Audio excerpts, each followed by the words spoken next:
अस्सलामुअलैकुम मलगरो द मौलाना फजलुर रहमान से पाकिस्तान ता वापसी और डायरेक्ट दारुल हक़ानिया के हाज़री द मौलाना हामिदुल हक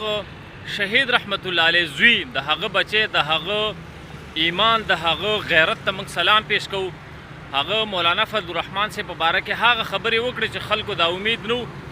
खल्को मौलाना फजलुर रहमान से बांधे ढेर तनकीद को چې مولانا فضل الرحمن صاحب نشته عمرې ته تللی دی او دلته دومره غټه حادثه وشوه او دا په عمرو کې ګرځي حالان کې مولانا فضل الرحمن صاحب د روژې نه مخکې په دوره و قطر ته تللی او د حماس د مشرانو سره ملاقاتونه او د هغې نه پس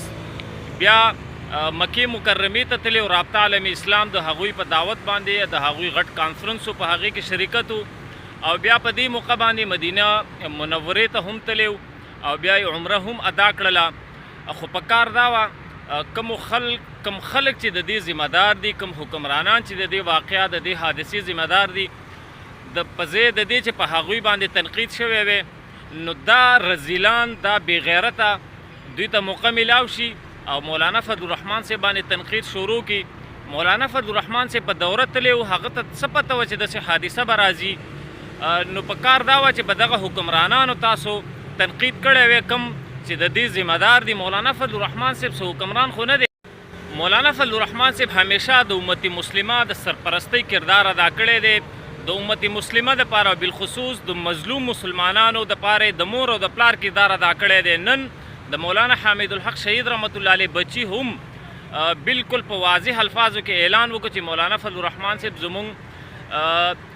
د والدینو غوندې دی دا زمونږ والدین دي او زمونږ سرپرستی زمونږ د جماعت زمونږ د ادارې زمونږ د دارالعلوم حقانیه د دې سرپرستی همیشه مولانا صاحب کړې ده او نن به هم کوي هغوی مکمل مطمئن دي په مولانا فضل الرحمن صاحب باندې مکمل اعتماد دی او کومو رزیلانو دلګانو چې تنقید کړی او هغوی ته زبردست جواب ورکړی دا خامخا واورئ او دغه رزیلانو ته ورورسوئ او دغه د افغانستان منافق دغه جرلنډو چې بیا یې بکواس کړی دی چې مولانا فضل الرحمن صاحب په عمرو کې پسې ګرځي او دلته حادثه وشوه او یو لوی فقیر شهید شو نو و منافقه و رزیله په پاکستان کې چې شیخ رحم الله حقانی صاحب هغه بالکل محفوظ خو چې کله افغانستان ته درغې د هغه امام رازي تحفظ تاسو ولې ونه کړی شو چې یو دومره لوی امام رازي تاسو نه لاړ تاسو نه شهید کړی شو تاسو خو د دغه ملک حکمرانان یې آیا منافقه تا په هغه وخت کې د شیخ رحم الله حقانی صاحب په باره کې خبرې کړي دي او د دغه ملک په حکمرانانو په مشرانو باندې د داسې قسمه تنقید کړی دی چې یو دومره لوی امام رازي درنه شهید کړو په افغانستان کې نو په هغه وخت کې ته ولې ګونګی وې ولې دې دا منافقه خوله نه خوځوله چې نن ته راځي او د پاکستان په داخلي امورو کې او په داخلي چارو کې ته مداخلت کې او کله په پاک فوج باندې الزامونه لګي او کله په یو څه کې او کله بل څه تا ته دا حق چا درکړی همدغه مولانا حامد الحق شهید رحمت الله علیه چې کال نیم مخکې د افغانستان په باره کې بیان ورکړی او تاسو څه قسمه بکواسات کول او په دم الزامونه لګول نن تاسو وایئ چې یو لوی فقیر شهید شو دغه فقیر ته تاسو کم القابات ورکړي خو تاسو دا بنیاد جوړوئ او مولانا فضل الرحمن صاحب باندې تنقیدونه کوئ نو منافقه د شیخ رحم الله حقانی صاحب د شهادت په وخت کې به هم تا داسې خبرې کړې وې او د دغه افغانستان دغه مشران دغه حکمرانان په دوی برې تنقید کړی خو منافق رزیلي